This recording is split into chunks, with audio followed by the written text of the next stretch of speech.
here. March is Human Rights Month, and after almost 25 years of democracy, does South Africa have a healthy human rights culture? To discuss this, we're now joined by the South African Human Rights Commission's Mohamed, Shafie, Ameermia. A very good morning to you, sir. Thank you for coming on. So in, I think it was 2015, 2016, when you experienced a 13% increase in the number of complaints. 3 years on, are we making progress or regressing? Good morning to you and your listeners. I think it's a relevant question. It's a concern for the Human Rights Commission because there are ongoing violations that are taking place, and we are monitoring very closely in terms of our trends analysis report, which comes out every year. And what we're finding increasingly is that the top three violations that are taking place in the country right now is the first one is basically around racism.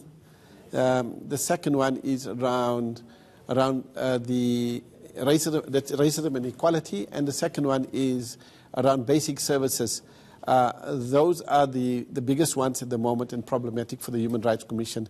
The question you ask is, are these things decreasing or increasing? We're finding that there's an increase because there's a lack of respect for human rights in the country itself.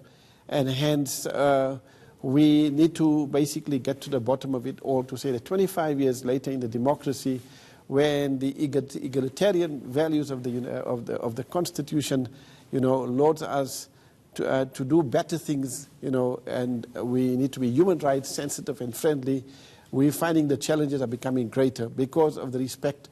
There is a lack for the respect of rule of law, and also the lack for the respect of human rights in the country.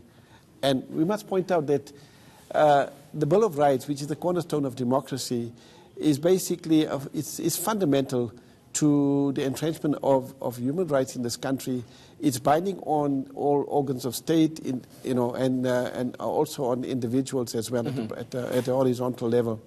So that comes to the second issue. We're finding big things that are happening in the Human Rights Commission is that gross violations of human rights are taking place within the theme of business and human rights, And then what creeps in from that is corruption and that's impeding, which is cancerous to human rights values in this country. And I'm interested in corruption as a human rights issue because often when we have conversations about corruption in the country, it is more around the criminal aspect of it, but we never look at the human impact. Well, seldom do we do.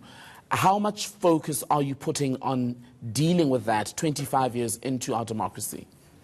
Well, what we are saying now is that as corruption has become so embedded in our society, we're finding that, unless we weed out corruption in a very, very pragmatic way, it's basically going to erode the fundamental values of the Constitution and human rights itself. What we're finding is, for example, the respect for the lack of, the sensitivities towards human rights from the business community, for example, mining and human rights. We highlighted this issue to the powers that be from the time of the Marikana Commission of Inquiry, in Ameermia as well, that, when we break the rules, right, we are going to basically harm poor and vulnerable people in a very big way. Let's go back then, because we've been, as you and I are having this conversation, we've been bringing up pictures from the Sharpeville massacre in 1960, and that touches on the big issue of racism in this country. It comes up quite a lot. We know Vicky Momberg was finally sentenced to a jail term for her racist offense. How much time are we spending dealing with the historic context of racism in this country, and do you find that it has been given the due attention as we process the current issues around racial divisions in the country?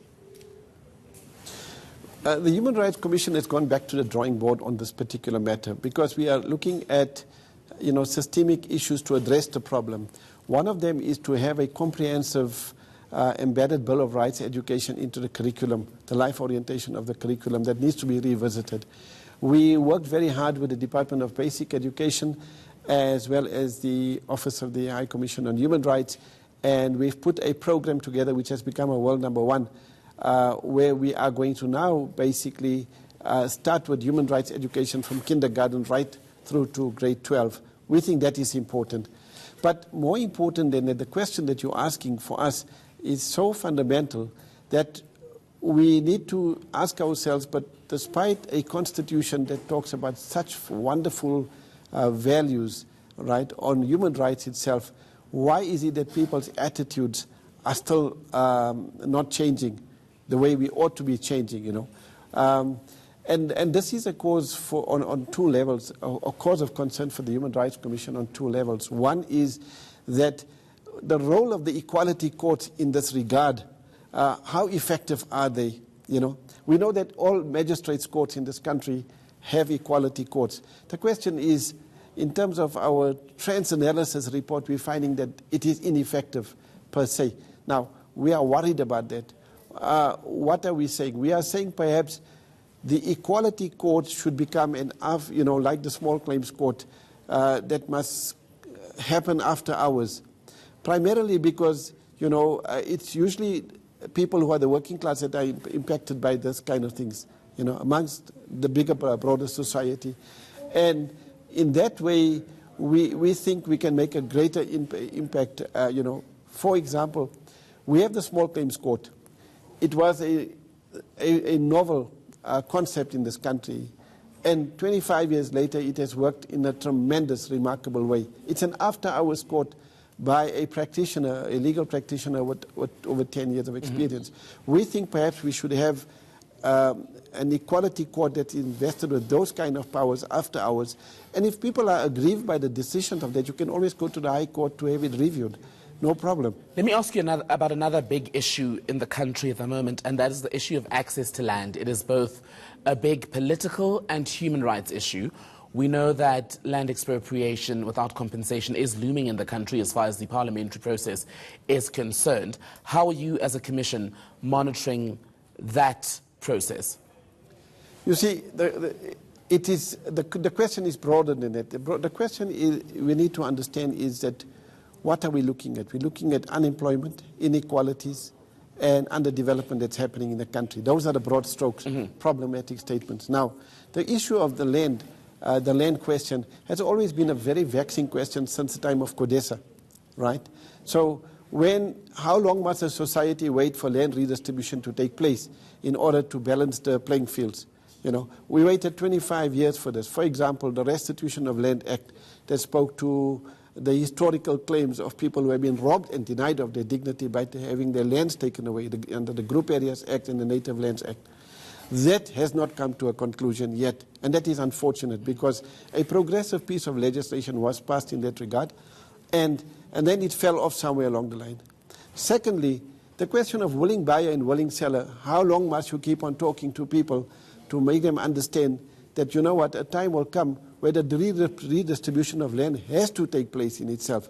Now, if you do not want to talk and have conversations about it, then obviously you are forcing the powers that be, and you need to call on Parliament to say, listen, the land issue is fundamental to the change of a transformative society in our country. Unless that happens, we are going to be still having problems with all the inequalities that come out of that process if it's not addressed correctly and timelessly. Let's speak about the Human Rights Commission's powers. One of the things that you are empowered to do is to take some sort of action against people who ignore your recommendations and the action that is contained in your reports post the investigation.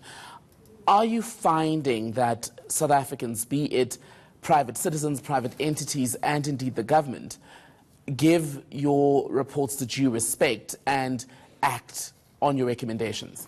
Thank you. I think that is a very fundamental question. It's a very important question that you raise. The answer to that is no. They don't take the reports of the Human Rights Commission serious. We have these reports. Now, let me tell you how they come about.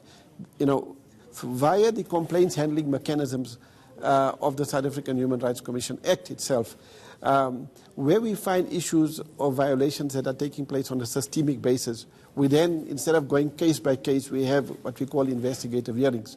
From those hearings, we make findings and we have recommendations. The recommendations are basically to fast-track changes But unfortunately, the powers that be, they are dragging their feet. Now, after the EFF case, the famous EFF, the public protector in the EFF case that happened in the Constitutional Court, we are now saying that we are going to regard our findings as directives, which are not merely recommendatory.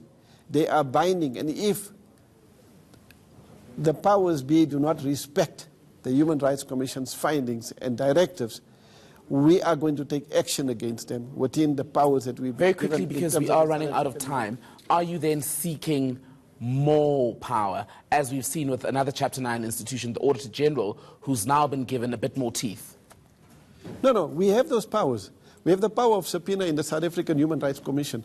I think, what we haven't done is effectively use those powers, because we've been having conversations with the powers that be.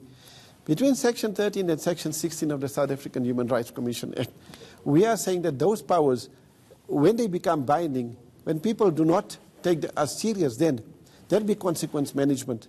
And we will go to the Constitutional Court to enforce those findings against the culprits in this matter. All right. Mohamed, thank you so much for your time this morning.